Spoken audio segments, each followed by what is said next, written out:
fantastic news.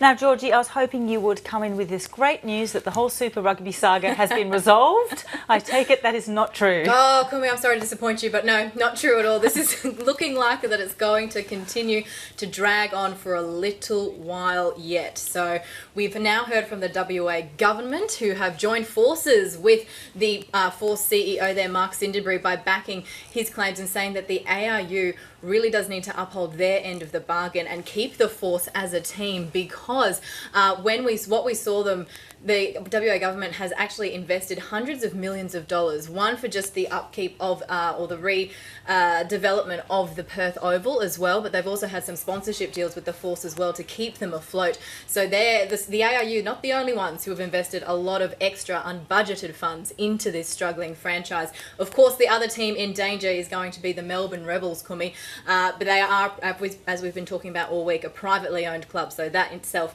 does cause a few issues with who is the rightful club that should maybe get the cut. We know one of them's going to go. We're no closer to finding out which one, and it's something that is very frustrating for the players themselves.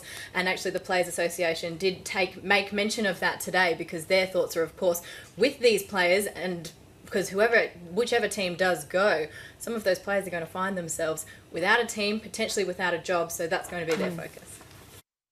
The players are frustrated both that the ARU has made the decision to reduce our Super Rugby representation from 5 teams to 4 teams, but also that we've only seen half the decision so far.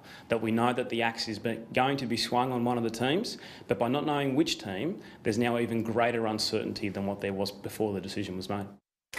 Let's go to the AFL, Georgie. Now, the Giants have a little bit of off-field controversy going on at the moment, but they reckon that's not going to distract them from the games this weekend. No, Kumi, no. So they are up against Port Adelaide, who, of course, we know that they've had their own share of